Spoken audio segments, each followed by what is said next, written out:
Good morning, ladies and gentlemen.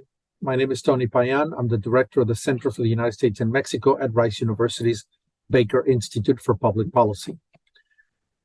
Thank you for joining us today at this webinar on the economic implications of the United States, United Kingdom, Texas, and Mexico trade. As you well know, for nearly a decade, there has been a wave of political populism sweeping the world. That often comes accompanied with a deep fear of globalization, sometimes justified and sometimes exaggerated, but always with rhetoric that appeals to nationalist sentiments, to nationalist ideas and mercantilist economic positions, all of which often end up delivering a lot less than they promise. No country is exempt from this temptation. The United Kingdom went through its own, and in 2016, this resulted in what is now known as Brexit, the UK leaving the European Union. This left the kingdom outside Europe and having to seek other partners around the world to prosper economically. Its strategy has been to conclude trade agreements here and there and access other accords that exist there and elsewhere.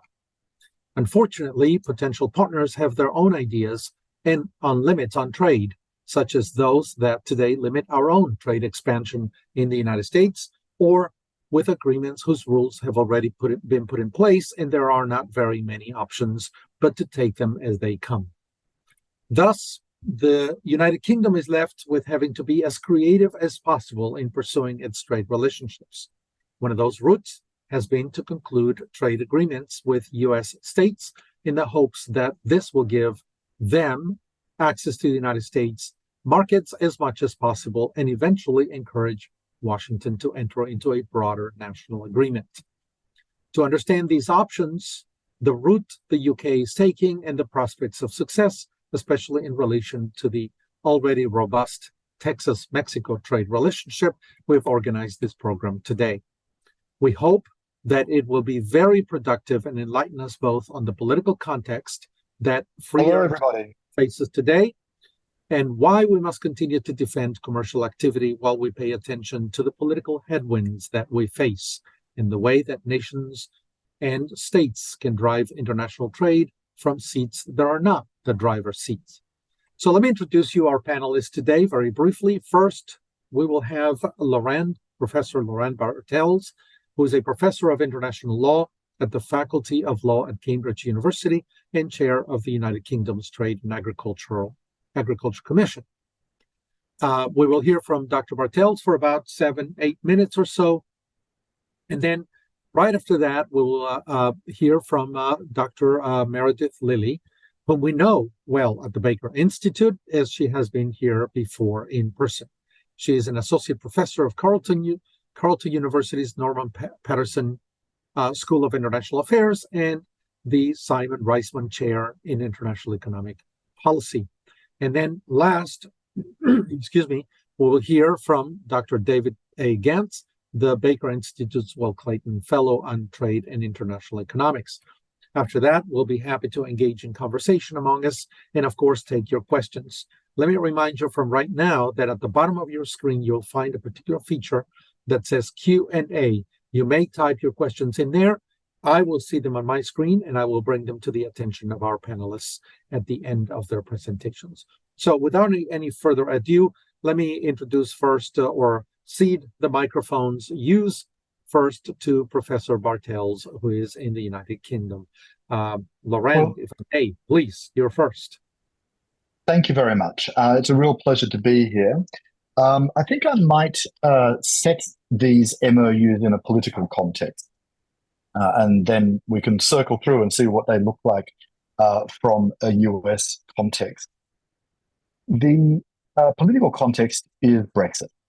Brexit, as people no doubt will know, was a significant political and economic event in the UK. It took a little bit longer to get going than people might have thought. The vote was in 2016, and it was only a year and a half ago, after long negotiations, that real Brexit actually happened. Now, it's safe to say that Brexit has not done wonders for the UK economy. It has changed the trade relations between the UK and its most significant trading partner, the European Union. It's made life more difficult for smaller traders in particular. On the other hand, the ability to conclude new trade agreements was one of the main advantages that the government was able to point to in saying that Brexit was a good thing, because the EU is a customs union. It means that EU member states can't conclude their own trade agreements. And I'm using just the term trade agreements. I'm not saying free trade agreements for a very specific reason with other countries. And so as soon as the UK was able to, in fact, before it was legally able to, under the transitional arrangement that didn't care, went ahead anyway, the UK started to conclude free trade agreements with all of those countries with which it already had free trade agreements via the EU in preparation for leaving, and the EU let the UK get away with that. And all of that is now in place, and that is fine. But what this has also meant is that from a domestic political point of view, signing free trade agreements is a way of showing that you are a believer in the value of Brexit. And because overall Brexit has been a tricky thing from an economic point of view, it becomes all the more important to point to this, because the only other thing that anyone has managed to point to is being able to sell beer in pint glasses instead of those same glasses having metric measurements on them. I'm really not exaggerating. There have been government commissioned studies to try and find Brexit benefits, and these are basically the only two that they've managed to find. So why am I saying all of this? Because we are talking today about what the UK has described as trade agreements. But of course, they're not really trade agreements. For a start, as I'm sure David will be telling us, it would be tricky for a US state to conclude a proper free trade agreement, because that's a federal power.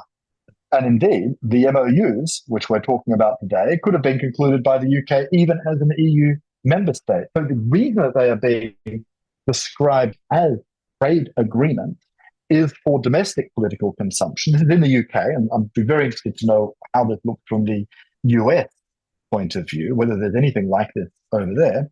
But from where I sit in London, they are treated as trade agreements in the hope that, in particular, those who say this, of course, are ministers, and ministers who are interested in positioning themselves within a very complicated political party, the Conservative Party, which has nailed its colours to the mast of Brexit.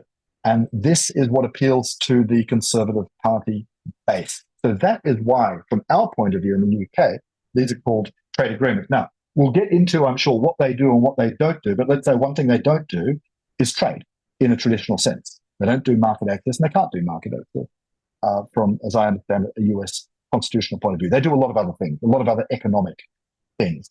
But trade in the sense of lowering customs duties or changing regulations, this is not what these MOUs do, even leaving aside their legal status. That's probably enough to kick off with.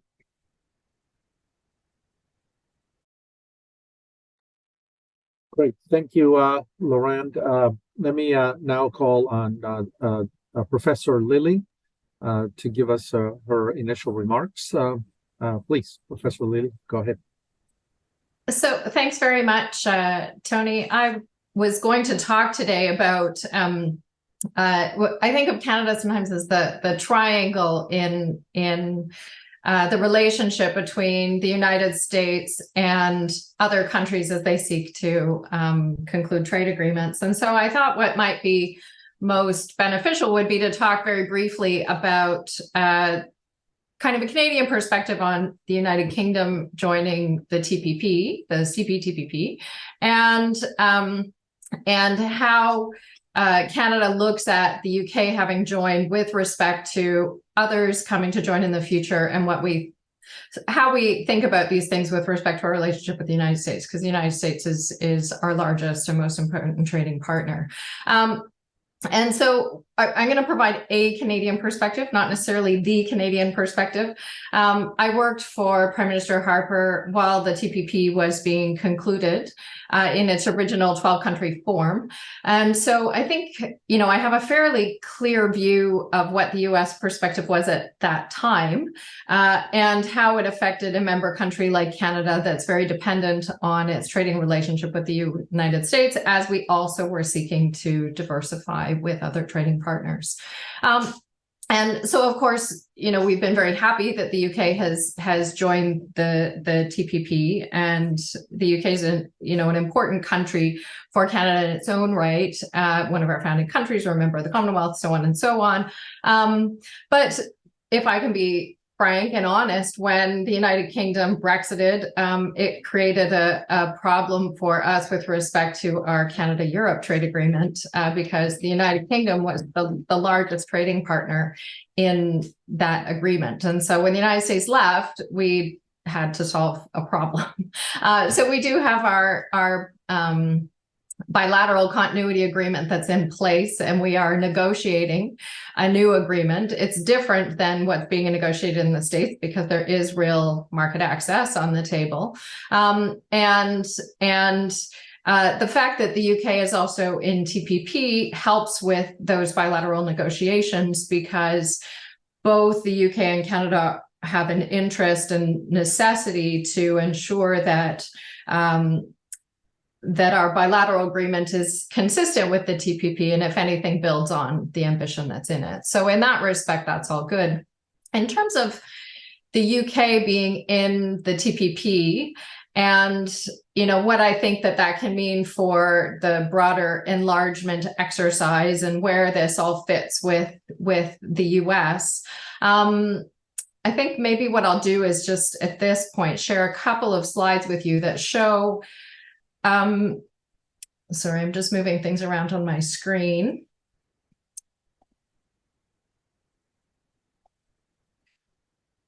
So hopefully everyone can see a list of countries now. And so for those who haven't been following in the US since it withdrew from TPP, who is lining up now to join, because the UK was the first country to join.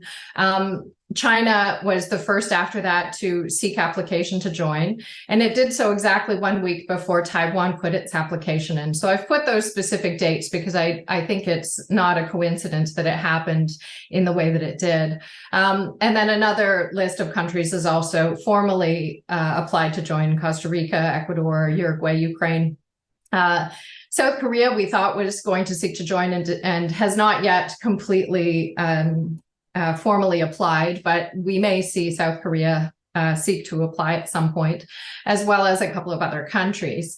Now, in terms of the UK having now joined the TPP and why I think it's particularly kind of important that we have the UK at the table, is that from the perspective of the big countries that are at the table, the UK is, one of the G7 members. The UK, Australia, Canada, Japan, all have fairly similar views and values on a number of issues. And so we expect that the UK will help to keep that bar very high in terms of considering new members. Now, of course, China, I think, is the elephant in the room in looking at who might seek to join.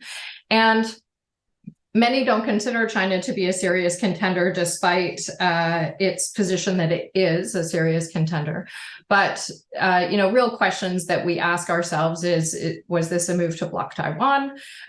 Was this a move to confront the US in the Indo-Pacific, just as China has seen the United States moves towards IPEF as a confrontation towards China? And is it to seek to block the UK from ever joining? It could be all of these things, and I think perhaps it may be all of these things. So having the UK as a member, although it's not yet a full voting member, is important in discussing how this process goes. And just turning now to this next slide, I hope. Sorry. What you can see from this slide is that on pure trade grounds, the UK's presence is interesting to us, to Canada, for different reasons. And so what you can see from this chart is that among current TPP members, China is actually the main and single trading partner for most of them. And they're more trade exposed to China than they are to the United States. That is not the case for Mexico and Canada. We are much more dependent on the United States. And the UK is a bit of an outlier on its own because its largest trading partner is the EU, although I recognize that the UK no longer talks about it as the EU. It talks about individual countries, Germany and so forth. But in broad trade terms, the EU is its largest trading partner, followed by the United States. And so what that means for Canada is that the UK is now much more similar to Canada and Mexico in terms of the expected behavior that we anticipate seeing at CPTPP with respect to the accession of new members. And so from that perspective, we really value having the UK there. So I guess the only other point I'd like to touch on is that as we consider who's going to be in and who's going to be out, it's important to be aware that accession is based on consensus. And because there are many countries in TPP who may actually want China there, the way that we frame this discussion is important. And it's my view that framing it all in geopolitical terms is not particularly helpful because it puts those countries, some of whom would like to see China at the table, in a difficult position with respect to considering other partners. They will come under extreme pressure to block the accession of other partners into TPP. And so one of the things that I have been advocating is for an ambition, standards, track record-based process whereby any country can be considered and considered on its merits. And if you develop a very clear process based on market access, standards, ambition, labor, environment, and so on, that should actually result in a process that is likely to allow countries like Costa Rica and Taiwan to join, and it's very unlikely to allow China to join. But you're able to point to standards rather than to geopolitical debates and disputes, which in my view is a more constructive way to ensure that the process can continue forward and isn't just kind of stuck. So from my perspective, I think the UK is likely to be a constructive partner in those conversations. And also the final point is that the United States is an extremely important trading partner for Mexico, Canada, as well as the UK. And so while I don't expect the United States to be rejoining CPTPP anytime soon, I think that the participation of countries for whom the United States, trade with the United States is very important, helps Canada to ensure that the place is always set for the United States if the conditions are ever created that it might want to return. So I'll stop there. Thank you, Meredith. David, the floor is yours. Before I talk, I would give, I think, Laurent a chance to comment, particularly on the rationale, very briefly, the rationale that for the UK to focus on the CPTPP. I'm aware, we're all aware of some of those other agreements, but I think from an outsider's point of view, the fact that the UK was able to do this seems very, very impressive indeed. Mm-hmm. Yeah, thanks. And it's right, I should have mentioned this, my opening remarks, but I thought I'd spoken for long enough on the MOU. So CPTPP is a significant event for the UK. It is not as significant as one might think, because one also needs to consider the counterfactual and the status quo. So CPTPP has 11 parties. The UK has agreements already, because it's not in force yet. It still needs to be ratified. The accession has been agreed, but it's not in force. The UK has agreements already with all of those countries, free trade agreements, proper ones, with all of those countries except for Malaysia and Brunei, now, which includes Canada, which includes Mexico. So from that position, accession to the CPTPP system will not change as much as one might think. It's not all of a sudden there's an entirely new regional arrangement and the UK has managed to get accession to it. It really is new for Malaysia. Now, that's not to say that there aren't other changes. There are enhancements to existing market access in a number of areas. So it could be seen, I suppose, as a bit of an upgrade for a lot of countries. But even that upgrade doesn't go all the way, as one can see, for instance, with the bilateral relations between the UK and Canada and the UK and Mexico. So the status quo there is that the UK inherited EU-era free trade agreements in both of those cases. The UK then joined CPT, negotiating with both Canada and with Mexico, which achieved further trade liberalization. But you can see that it wasn't the full deal because Canada and the UK and Mexico and the UK are still negotiating modernizations of their bilateral free trade agreements, notwithstanding CPTPP. So I think we can say that it is obviously a significant free trade agreement, but it hasn't gone all the way, as you can see from these ongoing negotiations with those two countries at least. And also, it didn't start from nowhere, apart from in the case of Malaysia and Brunei. So let me just finish again with a political point, which is, why has the UK made such a big deal about it? Well, it's something, right? It's not insignificant. And I think Meredith's chart showing how much bilateral trade there is under the CPTPP arrangement involving existing CPTPP parties is very impressive, actually, and shows that this may well turn out to be an important thing for the UK. Of course, one can't overlook the fact that apart from Pitcairn Island, which is only there because of a mutiny on a ship called the Bounty, you might have seen one of the two famous films on that subject, one of them involving my own countryman, as he then was, Mel Gibson. But other than Pitcairn Island, the UK is not really in the Pacific and hasn't been since Australia and New Zealand became independent. So what is it doing there? Well, we don't know. Ukraine has also applied to join now, so it's pretty much up for grabs. The Pacific part doesn't seem to be so important. But the reason I mention this is for a solid economic reason, and then I'll just make the political point, which is that gravity matters, as the economist would say. And being very far away from your trading partners means that you're going to have less to do with them, even if you want to. And CPTPP parties, apart from the UK, are in the same region. And that's a very significant difference for the UK. So from our point of view here in the UK, it's still always going to be the EU. Right? The EU is the one we dance with, followed by the US, even though in numerical terms, even though we have no FTA with the US, it is by far and away the second largest trading partner for the UK. So again, in that context, the CPTPP, good, but not, I think, a game changer. Why then is so much made of it? Well, it's what I said before. It's a trade agreement. Trade agreements are apart from the pint glasses, the big achievement of Brexit. So if you do manage to sign up to a new one, and by the way, it followed on from two agreements with Australia and with New Zealand, which were original UK and those countries' trade agreements. Those didn't exist under the EU framework.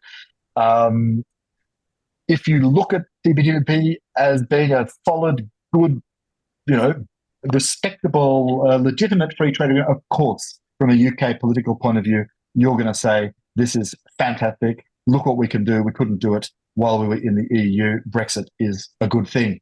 Cheers, essentially. Thanks very much. I thought that addition would be helpful.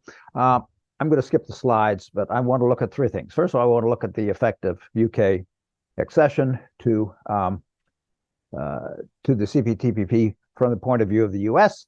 Secondly, I want to look at trade agreements, the ones that Laurent mentioned, those what I consider very interesting MOUs with now about 8 or 9 US states, including Texas. And then I want to speak briefly about the impact on Mexico without repeating anything that's been said before. The U.S. has basically been at a disadvantage in trade issues in the Pacific because of the withdrawal from the TPP, now CPTPP, and the decision of the Biden administration not to pursue it. So it's not just the Trump administration, but both administrations, and I think very large majorities of Congress on both sides are skeptical about new trade agreements that might mean the transfer of jobs. In a sense, the UK may have an option to fill some of the gaps. I think there are probably some U.S.-owned companies in Canada that are trading with the Pacific because of the CPTPP, and I suspect there will be some in the UK as well, even though measuring the numbers is going to be very hard. I think, although Laurent was polite enough not to say anything about it, I think part of what's driving particularly the bilateral agreements, MOUs with the states, is UK frustration with the fact that the Biden administration has absolutely no interest in concluding a traditional free trade agreement with the UK, or for that matter, with anyone else. It's just not on the political agenda at this point, and I don't think anything is going to change for the better, in my opinion, for the better in 2025, regardless of who becomes president. So if you can't do one of these with your closest ally, you're probably not going to do very many of them with anyone else. And again, as we mentioned, this regional comprehensive economic partnership, which is the China ASEAN-led agreement with 15 ASEAN countries, has some really significant benefits, particularly in eliminating tariffs on intermediate goods traded within the area. So basically, when the U.S. is not doing anything substantial in the trade sector, except the so-called Indo-Pacific Economic Framework, which, like the state MOUs, is non-binding and unenforceable, maybe the UK will help to fill this void. And it may well be that the UK's only possession, as we say in Asia, is Pitcairn Island. But if one wants to go back to the days of colonialism, which sometimes isn't that far away, 7 of the 12 members were British colonies: the UK, the US, Canada, Australia, New Zealand, Malaysia, Singapore, and Brunei. That has made more or less significant, but it certainly emphasizes Laurent's point that there still is significant UK involvement in that part of the world. We don't know about the MOUs yet. It's too early. They're only half of them have been concluded, but maybe they will attract UK investment to Texas or to other places. Let's keep in mind, UK is smaller than the US, but it's the 5th largest economy in the world. They have a good deal of goods trade. They're very much a world leader in services trade, and there can be, I think, significant impacts for some UK businesses and for businesses in the other CPT members by having this closer relationship. And although there may well be a bunch of existing free trade agreements, I mean, after all, the US has 6 with the TPP members, some of those agreements are more modern than others, and therefore we don't know too much about those benefits. Again, switching to Texas, since we're operating out of Houston, which is one of the most dynamic cities in the state or in the country, Texas would be about number 9 if it were a separate country. California would be 5th or 6th. The Texas Economic Development Corporation says the UK is the number 1 in Texas private industry employment from foreign-owned firms. The exports are close to $10 billion a year. You think about oil and gas, aerospace, petroleum, coal products, basic chemicals, and computer equipment, and probably some medical technology as well. So you have a huge services, again, travel, tourism, passenger equipment, installation, maintenance and repair, industrial royalty. There's a lot going on between Texas and the UK. It's true of some other states as well, but Texas is sufficiently large and diverse, from high tech to agriculture to petroleum, that it probably has an advantage in diversity of what it's doing with Texas. And of course, why do the UK firms want to have their headquarters in Texas? It's a really good reason. The air traffic between Dallas and Houston is very good and very frequent. You have an excellent you have an excellent infrastructure, rail and port and road. You have the absence of corporate and personal income taxes, which for some of these companies is probably significant. And so there are a lot of attractive aspects of Texas, in addition to the fact that it's close to Mexico, which I will talk about in a few minutes. And therefore, maybe to some extent psychologically, more than economically, the fact that these states are doing agreements with the UK, and the UK came up with something, if not unique, it just hasn't really been used much before. As Laurent mentioned, the individual states are not, under the Constitution, able to go beyond the Commerce Clause, which gives the U.S. Government, essentially the U.S. Congress, control over trade. And there's also a provision that says you can't be a state and go into agreements with foreign powers. But yes and no. It's worth saying non-binding MOUs are not new with this UK mechanism.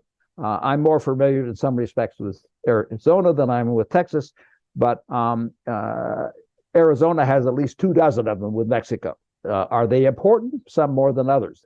Cooperation on flood control, cooperation on medical issues, where you've got somebody injured in Nogales, Sonora, and you want to bring them to Tucson for medical treatment. But the MOUs that the UK is concluding, the most recent one is with the state of Washington. And what does it cover? Clean energy, aerospace, workforce development, life sciences, digital technology, supply resilience, and innovation in all of those. If there is a Texas MOU, which I assume will happen, it would include many of those areas, petroleum technology, and I would assume some heavy cooperation in medical research, given Houston's world-class status in there. And basically, it won't be binding. It won't have trade in goods and services, but it may certainly have an impact in expanding Texas's significant advantage over many other states in attracting UK investment. Particularly if you're a UK firm and you see the opportunity to make some stuff in the United States, and if you want to have the lower labor cost, the higher labor intensive goods done in Canada, if you want to do the kind of co-production which you see in dozens of different industries, particularly automotive, Texas is a very good location for all of that. Obviously, that depends a lot on an improvement in the rather unattractive current investment climate in Mexico, but that's not what we're going to talk about today. So we just make that point to put it there. For Mexico, it's a little bit more speculative. I think as Laurent mentioned, there already is an extension of the Mexico EU trade agreement, but to UK Mexico. But that's a really old agreement that's been under renegotiation now, I think, for 3 or 4 years without as much progress as you might have thought. There may be some, I think, attractive issues for Mexico if they're looking for increased foreign investment, which they always are. For one thing, investor-state dispute settlement is greatly reduced under USMCA via the US and Mexico compared to NAFTA, but it's more traditional under the CPTPP. So the British, once they're a part of CPTPP, have the more traditional ISDS, which could be a factor for some countries. The continuity agreement, as Laurent mentioned, essentially replicates the EU-Mexico agreement. The UK and Mexico, it's my understanding, are looking for a new free trade agreement. They've been negotiating for more than a year. It's going more slowly than some expected. I suspect when there's a new Mexican administration, it will speed up a bit. And I think the issue is for potential UK investors who might locate in Texas and then invest in Mexico, it's the same issues that we're looking at for other investors. What is a new Mexican president likely to do about the investment climate and some of the other issues? And always in the background as well, what is going to happen in the U.S. in November 2024. So there are a lot of uncertainties that you're looking at today. But I think overall, the dynamism that the UK has offered these 8 or 10 states, and some of the efforts that they are making to improve the free trade arrangements with Mexico are well worth our consideration. Thank you. Thank you, David. Let me remind the audience, there's quite a few of them in here, that you can type your questions in the Q&A feature at the bottom of your screen. If you look at the specific features at the bottom, there's one that is labeled Q&A. You can type them in there, and I should be able to see them fairly quickly on my screen and then direct them to our panelists. But let me start with a question for Laurent. What is failing with the European Union? What's working with the European Union? At the end of the day, most trade is really regional. Now, of course, there are global trade routes and all that, but at the end of the day, there is also a political environment that's pushing towards regionalization. We've seen a lot of that in North America. So at the end of the day, something will have to be done with Europe. You will have to, like you said, Europe is the one you dance with. That's it. So what are the limits? What is happening there? Can you enlighten the rest of us who are not fully experts on this particular issue? What is working? What is not? What needs to be done? Well, so what happened with Brexit was that the UK left the EU as a member state. And if that had been all that would have happened, that would have meant two major things. One, that the UK would have been free to set its own commercial policy, customs duties, and so on, like any other country. And that was a big driver of Brexit, at least in certain quarters. And I don't think a lot of people cared about that, but some people cared very much about that, which at least was enough. The other thing that meant was that the UK ceased to be part of the EU's internal market. And what that means is essentially, if you make something in one part of the EU, you can sell it in another part of the EU. And the other member state where you're selling it doesn't necessarily have to allow you to sell it, but there is a heavy onus on that country to justify why it can't be sold. So the presumption is that you make something you have the same thing in the United States. Every federation has this. Well, being outside of that means that you don't get that presumption. And so if you want to export something from the UK to the EU, it needs to be tested, for instance, at the border, just like US products need to be tested at the border. They have to conform with the standards of the EU. And so that being outside of the internal market is what's causing most of the economic damage, because what the UK and the EU did manage to do in the period after the referendum vote was to negotiate a free trade agreement, which is called the Trade and Cooperation Agreement, which I should say, I can't get into too much detail about, in part because I'm an arbitrator on this agreement, so I've got to be careful what I say about it, but I can certainly speak about it in general terms, and there haven't been any cases, so no problem with existing cases.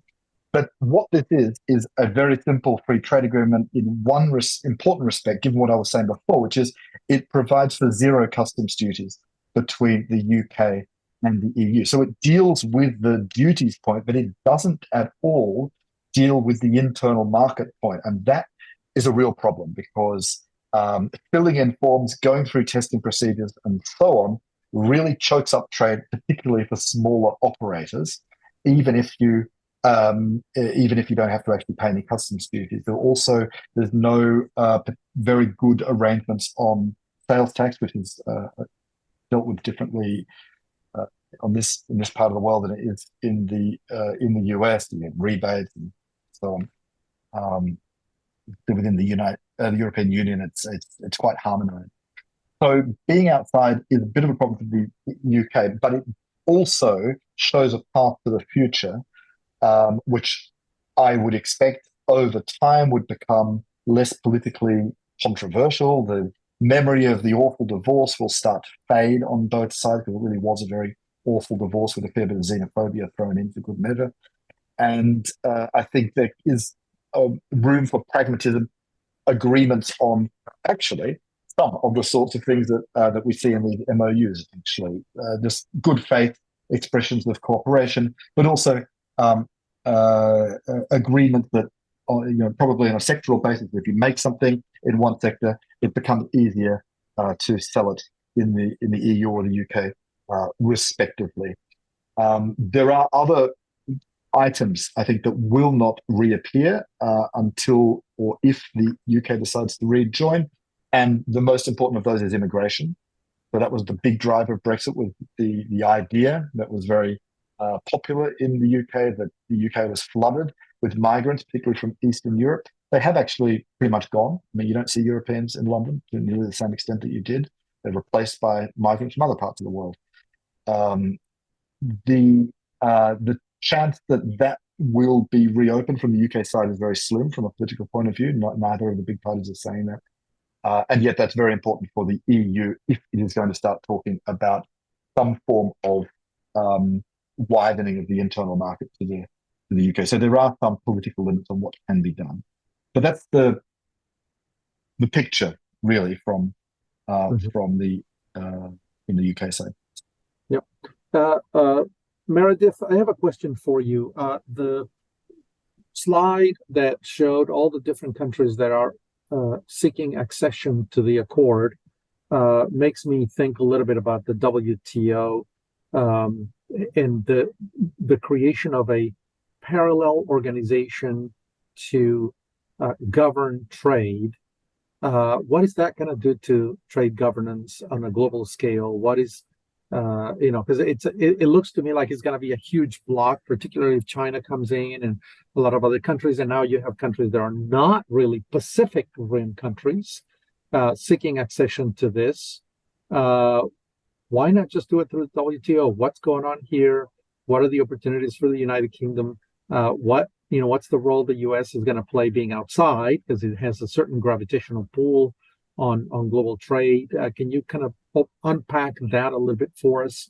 But it seems to me that there might be an opportunity for the UK to retrench back to the WTO and see if it can exercise some sort of leadership there and figure out a way to resuscitate, do some CPR on the WTO. I'm not sure I would wish that on the UK. I mean, the WTO, I think, is in trouble for a whole bunch of reasons. And increasingly moving to plurilateral pacts, large regional trading blocs, is now, I think, seen as the alternative. There's very little momentum towards big WTO deals, although there was a fish deal this year, which is, a progress that hasn't happened in a very long time. But so I think that things like the TPP are now seen as alternatives where there are groups of countries that are willing to play by a set of rules. I'm not anticipating that China will join the TPP. I don't think that it can meet the standards. And if it can't meet the standards, it shouldn't be permitted in. I know that China's view would be, well, we'll say that we will meet these standards, but it's my strong view that unless China actually has a demonstrated track record of success opening its economy, abiding by all those provisions, that it shouldn't be permitted in. And that would be a very long road for it. In terms of what that means for the US, well, the US is outside TPP. And I mean, David did a good overview of all the things that the US is now outside of. But it doesn't mean that the world has stopped turning. And so there are other countries, particularly in the Indo-Pacific region, who are increasingly working together. Coming back to Laurent's points about kind of regulatory barriers, we certainly find that tariffs are a small part of the barriers that companies face when they're looking to trade. And so large governance style agreements around regulatory issues is really the big thing that firms are now looking for. And this is a very big deal for small and medium firms who in Canada, if you're likely to trade it's very likely to be with the US. Why is that? Because we have a lot of regulatory harmonization, and it's small and medium firms can see themselves exporting to the US and vice versa. It's much more daunting to export to regions where you have to negotiate all of those different rules, and very likely in a different country with a different set of kind of cultural values around commerce and that kind of thing. And so increasingly, I think we're going to see these plurilateral agreements on the side. And the UK, there's a place for the UK there. If the UK wants to take on WTO reform, hats off to them, but I wouldn't, I don't wish it on anyone. And the United States withdrawing from leadership at the WTO actually makes it really challenging for the rest of us.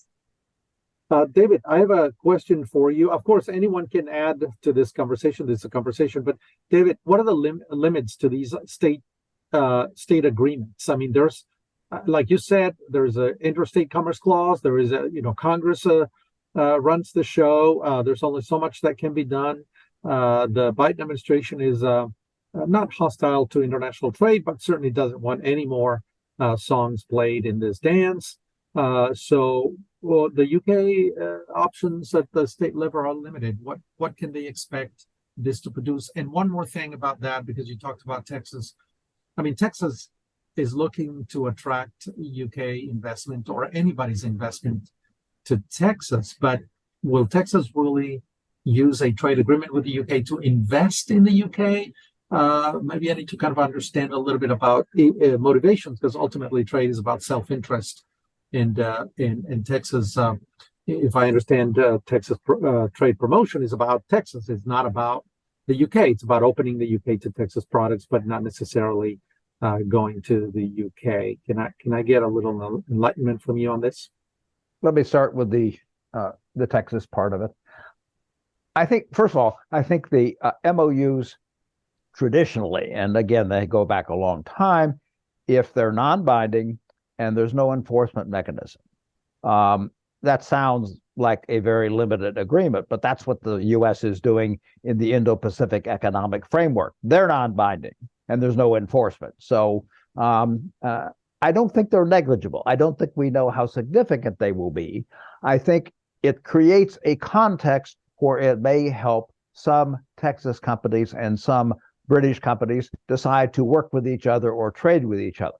I'm guessing that there will be more in the area of services than in actual traded goods beyond what you already have, because both economies are 80% service economies. So, and when you look at just at Houston itself, petroleum technology, legal aspects of petroleum, clean energy, the whole context of medical care and medical research, those areas alone are ones in which there's a lot to be learned from, for example, the medical bureaucracy that's in Cambridge, UK, and the one that is in Houston. So I don't think this is going to solve problems, but I think it's a factor which could be beneficial.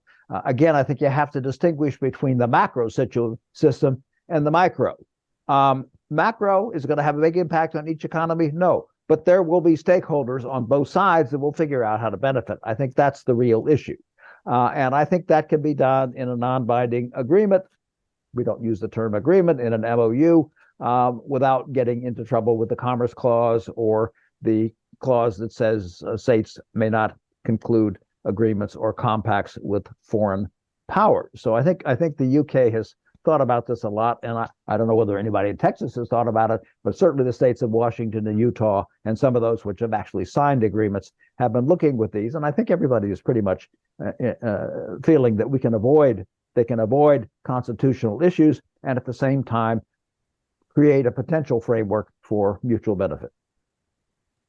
Great. We have a couple of questions that have come in. Let me read one of them. Curious what all y'all think about the Belt and Road Initiative. How is this playing out in trade strategies for UK, Canada, and the US? Lauren.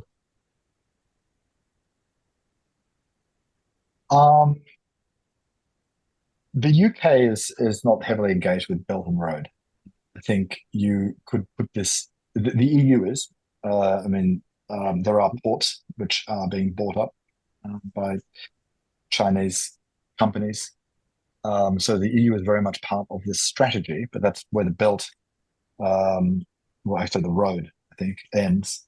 The UK seems to be a little bit outside of this zone. I think you'd have to put this in a broader context of the role of China in the UK's overall security situation. So in that sense, supply chain overdependence on sources of supply from China and so on. I think that's the way the UK would look at this. Also, foreign investment screening has come in the UK. There is a lot of concern about technology, Huawei, the sort of things that you're familiar with in the States. That's all been here. But Belt and Road itself, I think, well, geography does seem to have some limits, even for the UK.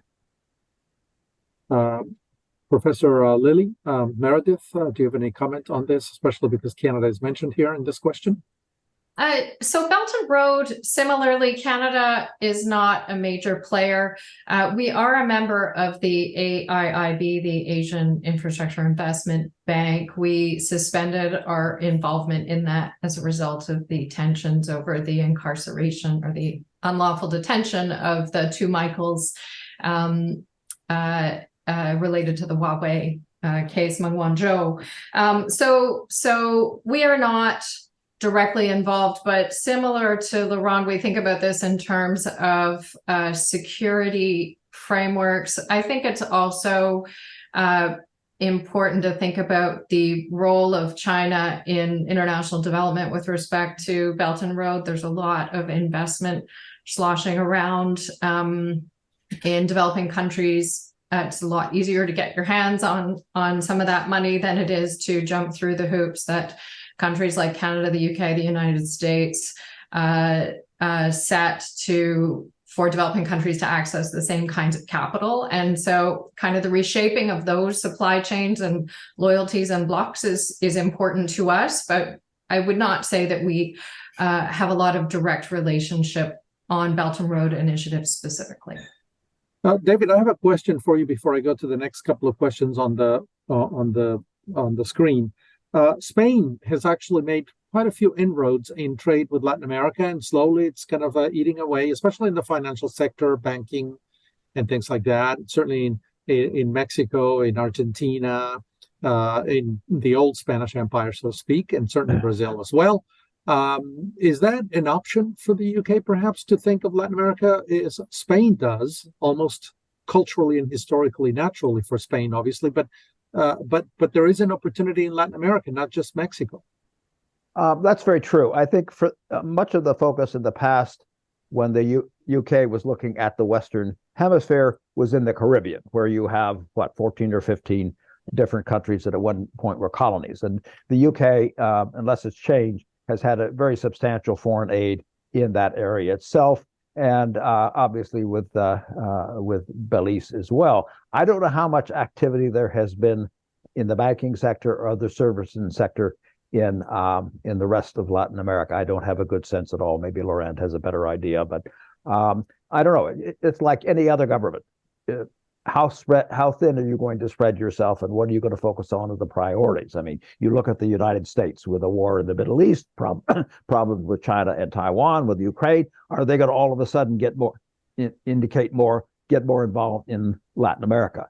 I wish they were, but they're not going to. And I think for the UK, somebody has to be making decisions as where time and events and money are most usefully devoted.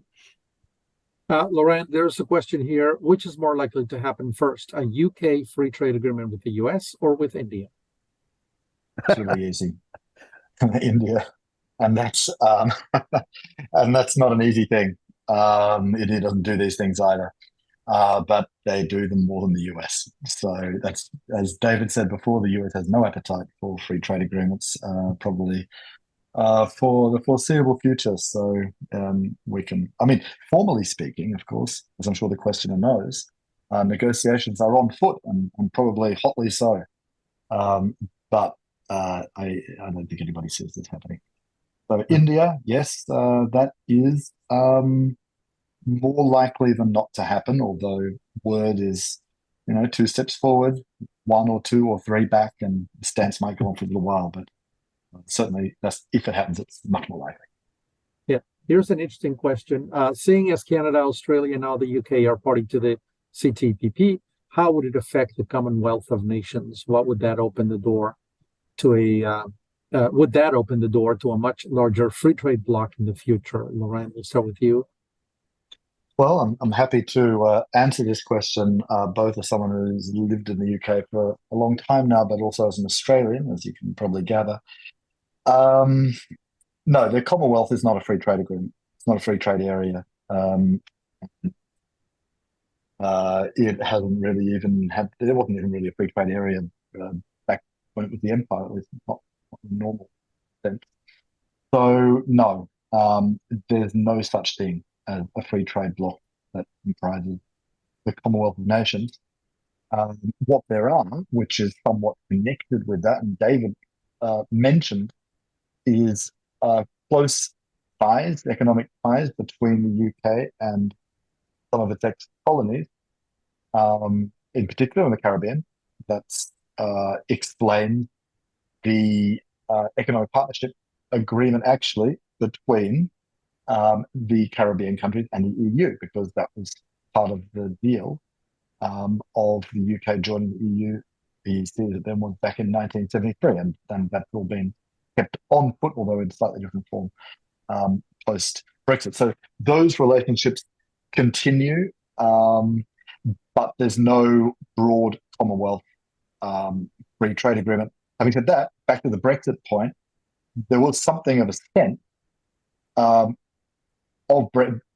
others who like Brexit, not so much because of free trade agreements, but they'd like to restore something of the British Empire. There was a bit of empire nostalgia there, and that would have meant enhancing the role of the Commonwealth. And there was some chatter at the time about this happening. I have to say that one heard a little bit more about the white Commonwealth than the full Commonwealth among those proponents of that idea. In any event, things have normalized a lot here, and a lot of that nonsense has disappeared. There's a very complicated question here, David, but I think it may deserve a word or two. Can anyone comment on the rise of alternative currency blocks to challenge the US dollar supremacy? This has arisen to avoid US sanctions. Is there any fallout for the UK in this area?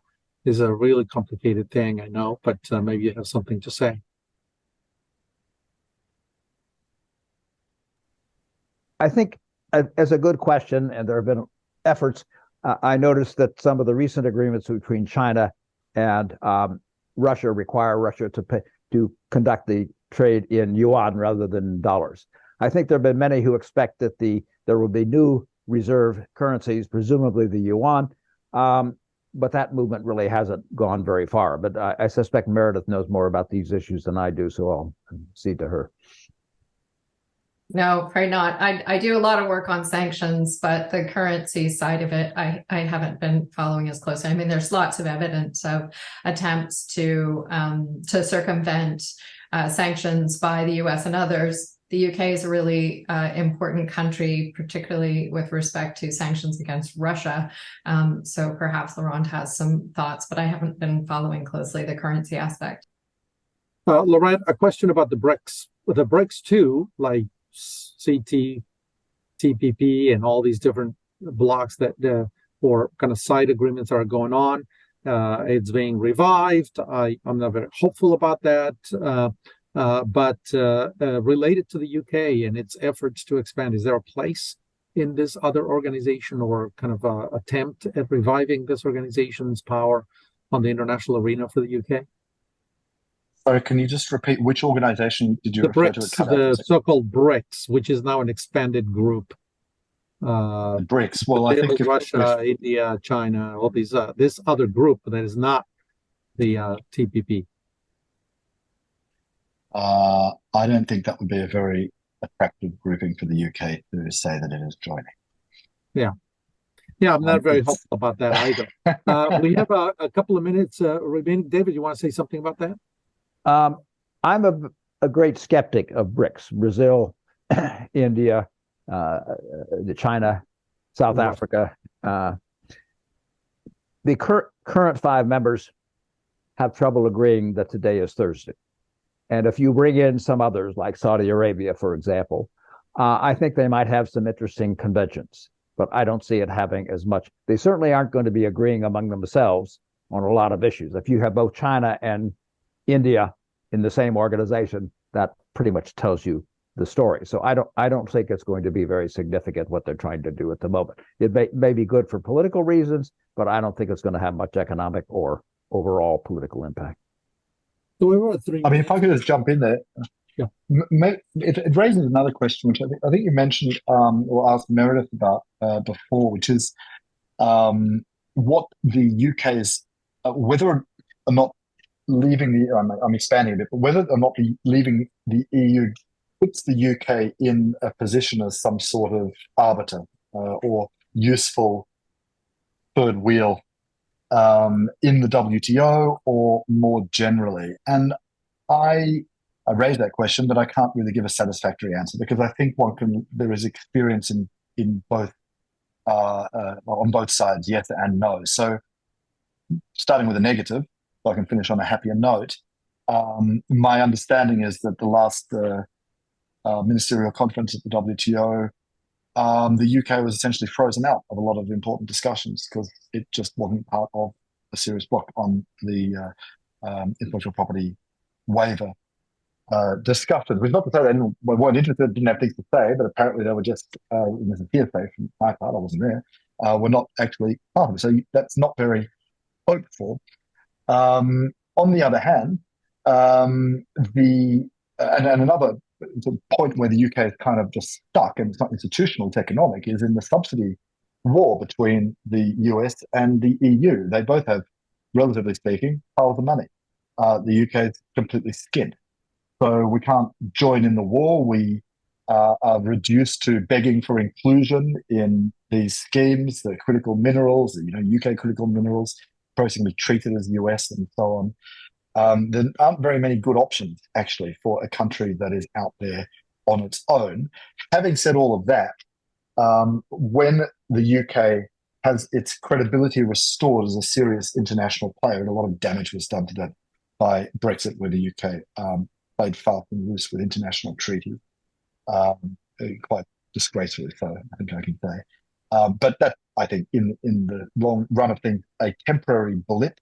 And I think when the UK manages to operate as it has traditionally operated for a very, very long time, I think it does have long-standing credibility, links, connections, and diplomatic power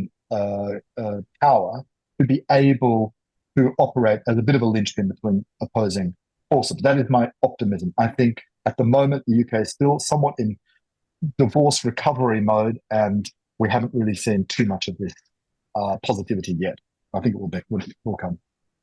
That's a really good, interesting concluding comment. David, any last words? And Meredith, any last words? We've got about a couple of minutes left, one for each. How's that? Nothing. I think what Laurent said was very, very perceptive. I don't have anything to add. Meredith?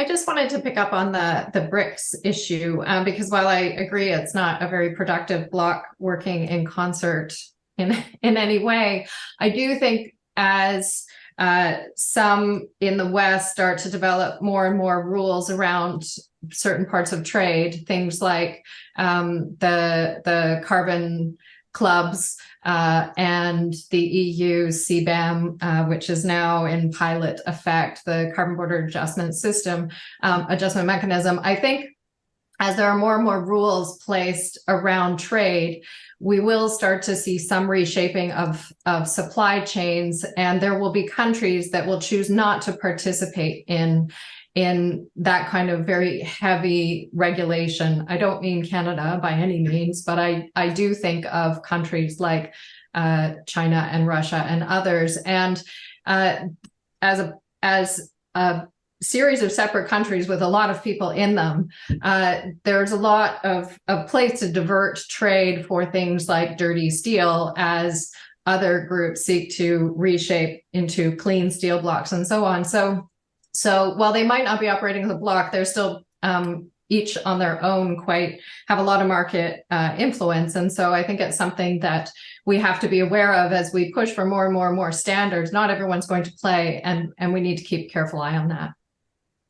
Thank you. Laurent, one last thing in 30 seconds or so. David and I have engaged a lot on electoral predictions in 24. Both elections, Mexico and the United States, are up in the air, uncertain. What about in the UK? And will that affect the UK's reputation, standing, recuperation, so to speak, of that status at the international level?